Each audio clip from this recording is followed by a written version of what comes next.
गंगाधर पंत के हाथों संदेशा भेज सिद्दी की फौज को धोखे में रखने की सफलता तो मिली, पर आगे का रास्ता महाकठिन था। इसमें जरा सी भी चूक होने पर सीधे मृत्यु का द्वार खुलने वाला था।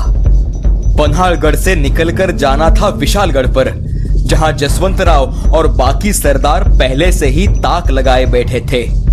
पन्हाड़गढ़ से निकलना जितना जोखिम भरा था, उतना ही विशालगढ़ पर पहुंचना। बारिश के मौसम का फायदा न उठाया तो बाद यह संभव भी न होगा, यह बात महाराज जानते थे। पन्हाड़गढ़ से विशालगढ़ केवल 20 कोस की दूरी, पर इस कठिन स्थितियों में वह पृथ्वी प्रदक्षिणा सम लग रही थी। भरकस प्रयास और मां भवानी पर असीम श्रद्धा, इन्हीं के बल पर महाराज यह कदम उठा रहे थे। महाराज ने पन्हाड़गढ़ की जिम्मेदारी त्र्यंबक पंत भास्कर पर सौंप दी। सभी साथियों को अपनी जिम्मेदारी से अवगत कराया। अपने साथ बाजी प्रभु देशपांडे और उनके 600 मावड़े लेकर बड़ी सावधानी से राजेगढ़ उतरने लगे। महाराज एक पालखी में और उनके साथ एक खाली पालखी भी गढ़ उतरने लगी। दो पालखियां क्यों? यही महाराज की योजना थी। उस रात तूफान का कहर, जोरों की बारिश हो रही थी। गढ़ का दरवाजा खुला। 2 मार्च 1660 ईस्वी को महाराज इस दरवाजे से मिरज होते हुए पन्हाड़गढ़ की पनाह में आए थे। आज 12 जुलाई 1660 ईस्वी को करीब 4.25 महीने उपरांत वह बाहर आ रहे थे।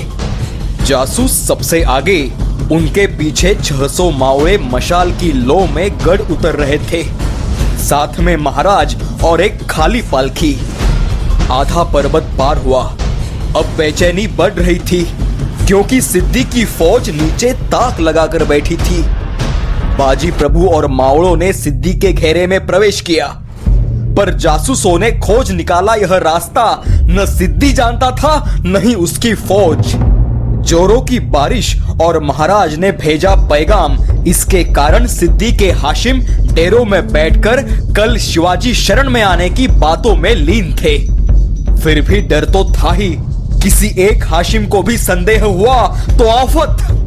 मावड़े भरी बारिश की रात में पालखी लेकर दौड़ रहे थे।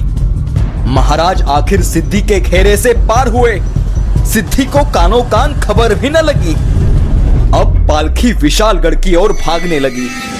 बारिश का मौसम, रात का समय, कीचड़ से भरा रास्ता, इन सबको मात देकर पालखी दौड़ रही थी। और एकाएक अंधेरे में किसी की आंखें चमक उठी। कौन? शेर या फिर कोई इंसान, या फिर सिद्दी के जासूस? कहीं पता तो न लगा हाशिमों को? वे सिद्दी के जासूस ही थे। अब महाराज का पीछा होना तय था। उन्हें ढूंढने पीछे जाने के बजाय तेजी से आगे बढ़ने का निर्णय महाराज ने लिया। सिर्फ एक पल भर के लिए पालखी रुकी। महाराज जैसा ही हुबहू सैनिक दूसरी पालखी में बैठा, फिर दोनों पालखियां अलग अलग रास्तों से दौड़ने लगी। एक पालखी 20-25 मावड़ों के साथ सीधे रास्ते गई। महाराज जिस पालखी में थे वह जंगल के झाड़ियों में घुसी, अर्थात बाजी प्रभु उनके साथ थे।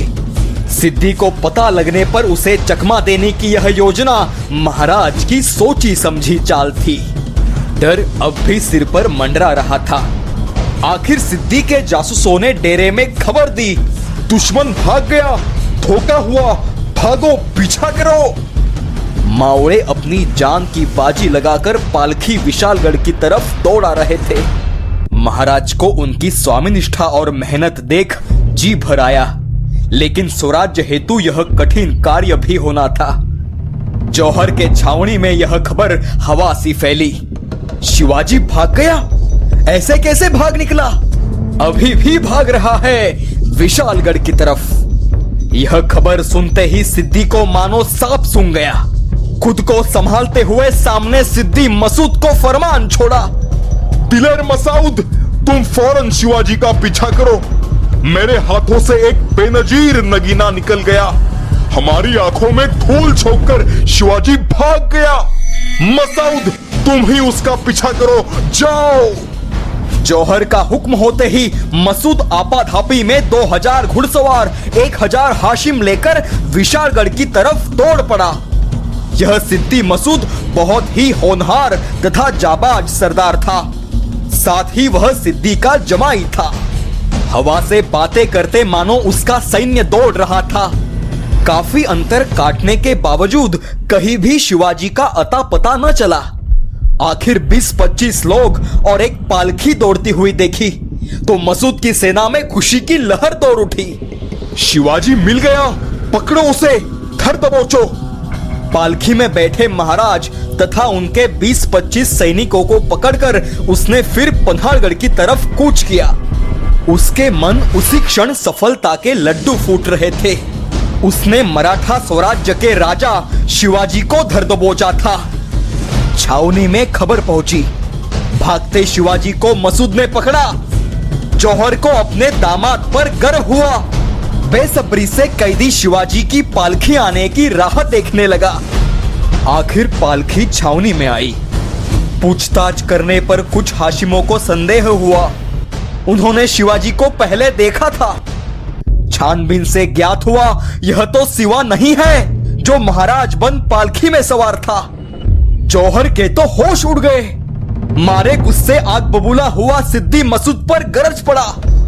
जौहर का गुस्सा देख मसूद ने फिर से फौज निकाली और असली शिवाजी को पकड़ने चल पड़ा। समय के रहते महाराज काफी दूर पहुंच गए थे। आधी रात हो चुकी थी। पीछा करने वाली फौज आने से पहले उन्हें विशालगढ़ पर ताक लगाए बैठे जसवंतराव और सूर्यराव से लड़कर गढ़ पर पहुंचना था और यह बहुत ही असंभव तथा कठिन था। 13 जुलाई 1660 का दिन सूरज की रोशनी के साथ सिद्दी मसूद के घुड़सवारों की ललकार महाराज की कानों तक पहुंची और 5 कोस फासला तय करना बाकी था। विशालगढ़ पर चढ़ने के लिए भी संघर्ष करना था। घोड़खिंड तक महाराज और बाजी प्रभु उनके मावड़ों के साथ पहुंच गए। रात भर दौड़कर थके अपने मावड़े पीछा करती मसूद की बड़ी सेना, आगे जसवंतराव सूर्यराव सुरवे। अब क्या करे? परिस्थिति का जायजा लेकर बाजी प्रभु ने महाराज से गुजारिश की, महाराज गनीम काफी है, मैं इन्हें इस घोड़खिंड में रोकता हूं। एक भी हाशिम आगे आने न दूंगा। यह मेरा वचन है। आप आधी फौज लेकर आगे जाइए। सिर्फ गढ़ पर पहुंचते ही 3 तोपों की इशारत कीजिए। महाराज कृपा कीजिए, आगे जाइए। महाराज ने भावुक मन से विदा ली। बाजी प्रभु ने महाराज को मुजरा किया और 300 मावड़ों को लेकर संकरी घोड़खिंड के मुंह पर डटकर खड़े रहे। फिर यलगार हुआ। हर हर महादेव का गजर हुआ। मावड़ों ने ऊपर से पत्थरों की बौछार से हाशिमों के छक्के छुड़ाए। बाजी और 300 मावड़ों ने कमाल दिखाया। सूरज सर पर था। महाराज विशालगढ़ पर पहुंचने की पराकाष्ठा कर रहे थे।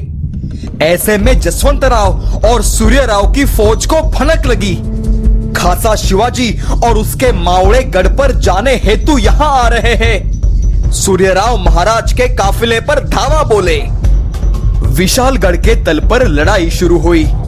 दोपहर 2 बजते बजते महाराज के थके हुए मावड़े सूर्यराव की फौज पर भारी पड़ते नजर आने लगे। इधर दोपहर 4 बजे तक मसूद की फौज घोड़खिंड पार करने का प्रयास कर रही थी। स्वराज्य रक्षण हेतु उठाई तलवार में साक्षात भवानी काली बनकर हाशिमों का बुरा हाल कर रही थी।